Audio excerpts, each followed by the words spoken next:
Bonjour et bienvenue sur la mécanique universelle. Alors aujourd'hui nous sommes samedi 3 décembre 2022 et je vais euh, reprendre et continuer le livre de Friedrich Nietzsche, Vérités et mensonges au sens extramoral. Pas et d'ailleurs, vérité et mensonge au sens extramoral. Euh, alors, Comme d'habitude, je lis, je découvre en même temps et puis je commente. Euh, c'est en lien avec la théorie que je développe sur le site mécaniqueuniverselle.net, selon lequel l'humanité est destinée à atteindre son ultime perfection, qui est une perfection spirituelle. Je vous renvoie à la lecture de ce site. Si vous pensez, si vous connaissez un peu l'espace vidéo de la mécanique universelle, l'espace sur lequel vous êtes là, si vous connaissez ces vidéos, si elles vous paraissent dignes d'intérêt pour, le,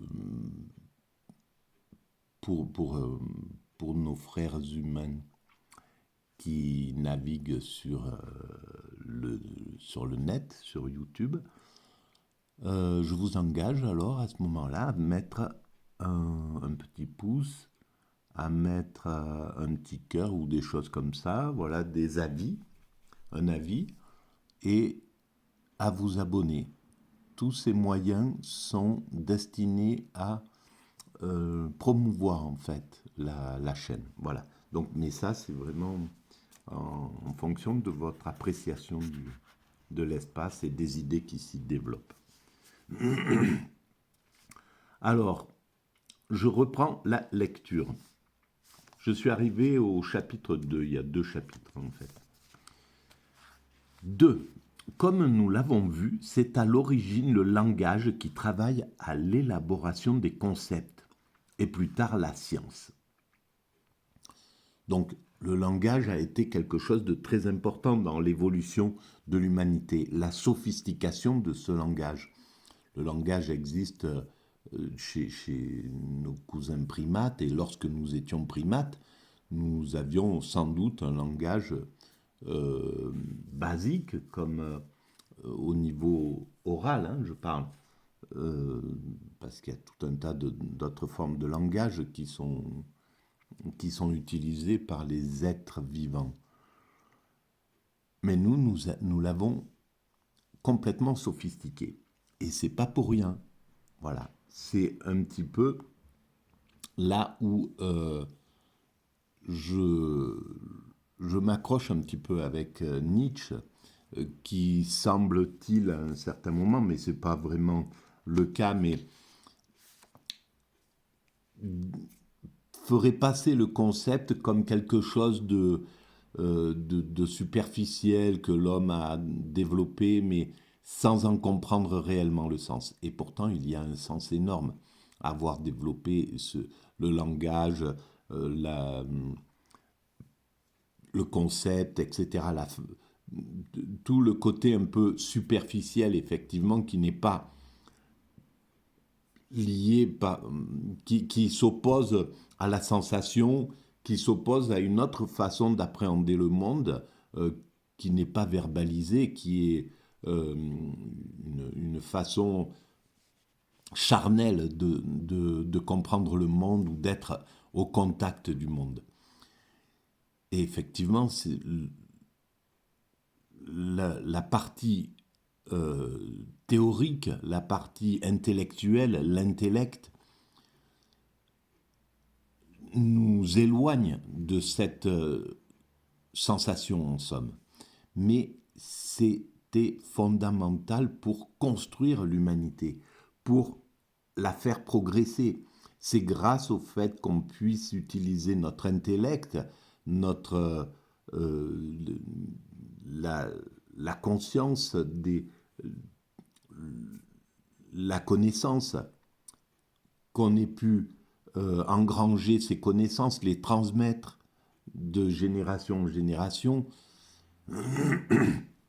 finalement les écrire, les stocker etc., etc. Tout ça, c'est ce qui permet à l'humanité d'aller vers son ultime perfection. Et c'est ce qui manquait simplement à Nietzsche, c'était cette vision d'une finalité. Pourquoi nous évoluons, pourquoi nous travaillons, pourquoi nous, nous développons ce progrès depuis des millénaires et des millénaires, pourquoi nous développons ce progrès avec autant d'intensité, pourquoi nous faisons travailler cet intellect avec autant de puissance. Eh bien, Nietzsche avait compris, mais il ne le visualisait pas suffisamment. Et c'est ce qui manque également à ses enfants, à Nietzsche, c'est-à-dire à Camus, par exemple, qui alors encore, je pense, de façon plus radicale, va penser qu'il n'y a pas de sens carrément à l'évolution de l'humanité. Je pense que Nietzsche l'a compris le sens, mais il le néglige simplement. Il a compris qu'il y a un sens, peut-être pas la finalité, bien que il a compris que cette finalité, les religions l'ont déjà compris, cette finalité. Dans l'idée d'Apocalypse, par exemple, c'est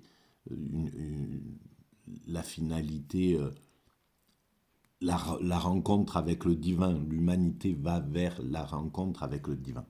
Voilà. C'est la finalité que je pense juste, en réalité. Et Camus, alors, donc le fils, ses premiers enfants, en fait, à Nietzsche, peut-être la phénoménologie en faisait partie, mais bon, l'existentialisme, à mon sens, c'est l'enfant direct de... Et là, maintenant, les petits-enfants, on pourrait les voir chez Michel Onfray, voilà, qui tiennent à distance le religieux, le spirituel, et même, à la limite, ont envie d'en découdre avec, de l'éliminer de la surface de la planète dans l'énergie qui est mise pour le combattre, pour combattre les grandes religions. Donc je continue.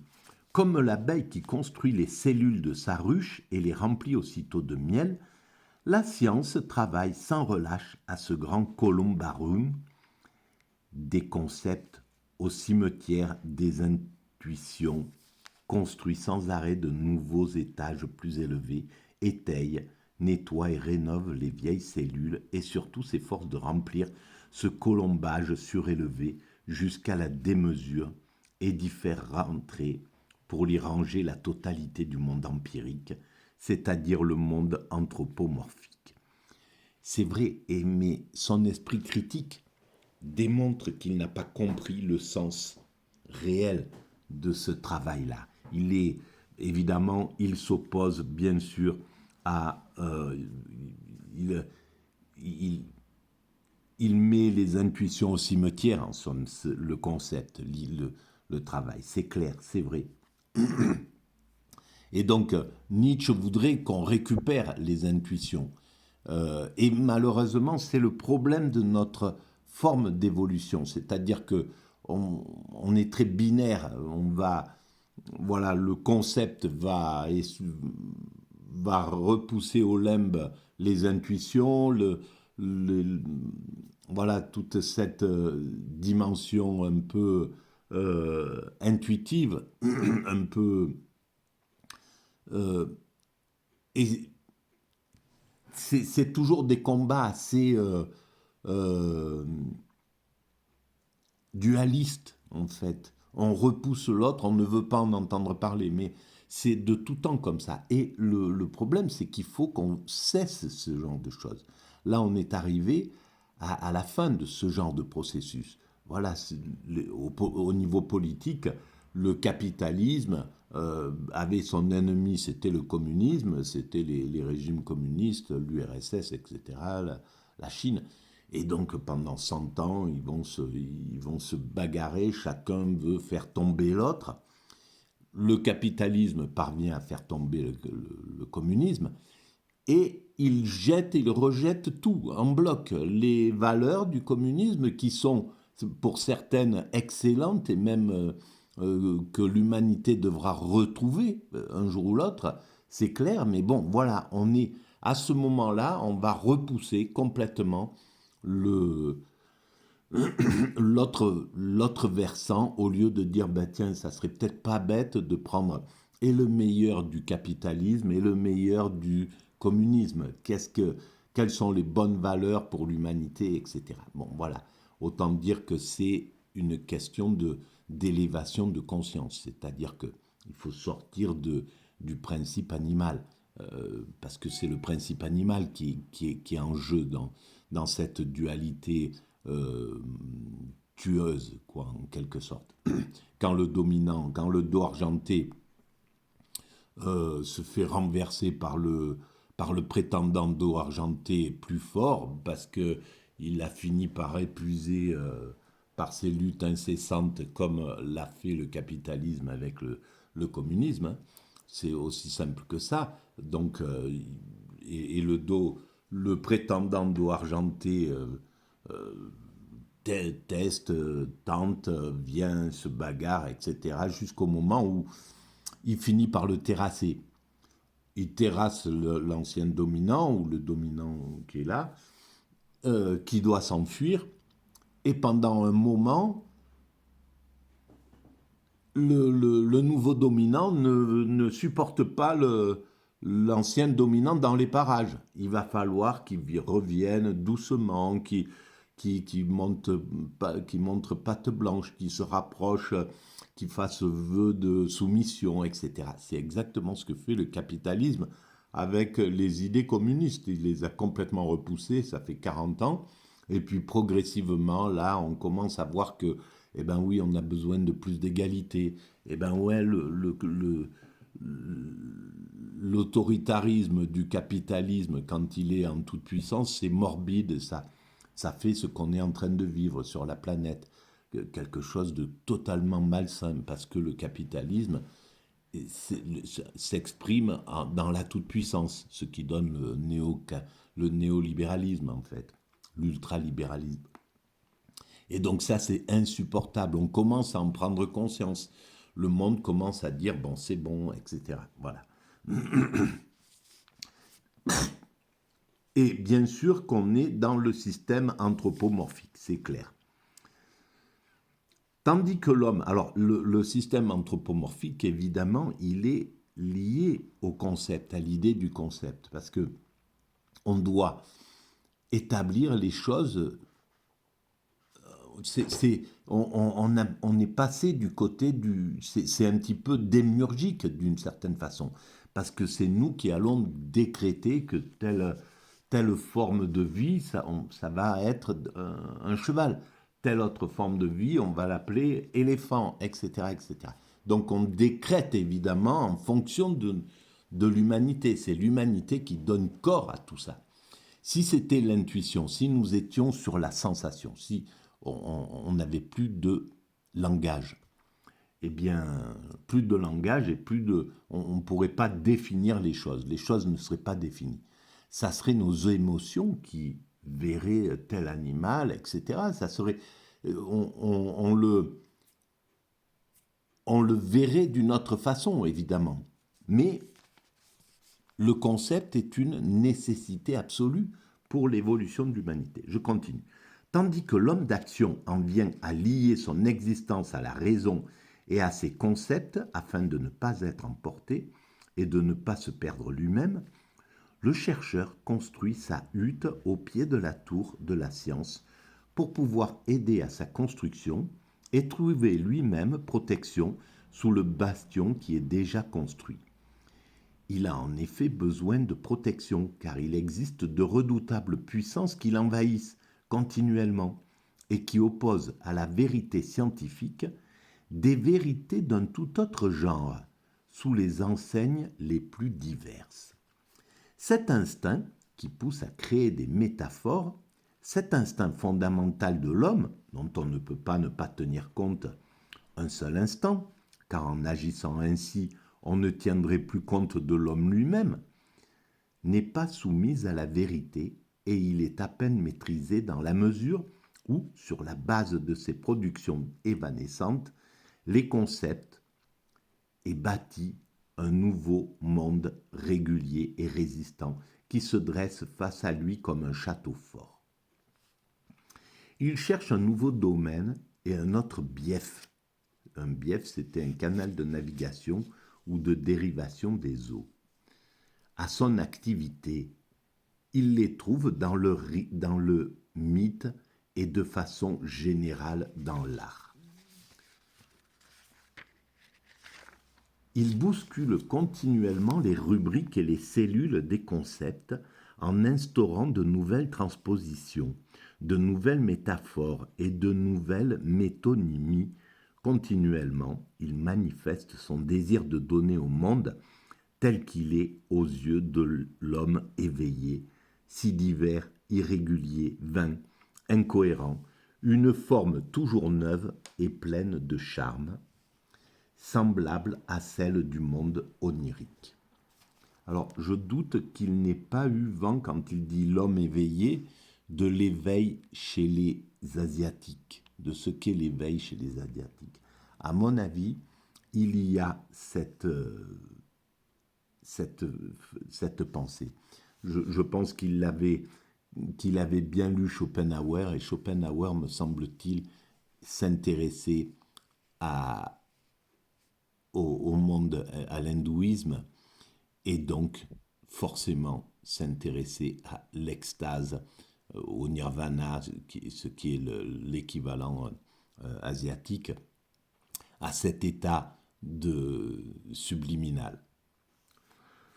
En soi, l'homme éveillé n'a conscience de son état de veille que grâce à la trame des concepts, et en arrive pour cette raison même à croire qu'il rêve une fois que l'art a déchiré cette trame conceptuelle.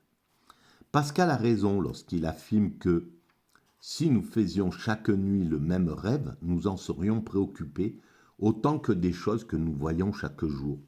Si un artisan était certain de rêver chaque nuit pendant 12 heures pleines qu'il est un roi, je crois, dit Pascal, qu'il serait presque aussi heureux qu'un roi qui chaque nuit rêverait 12 heures durant qu'il est un artisan.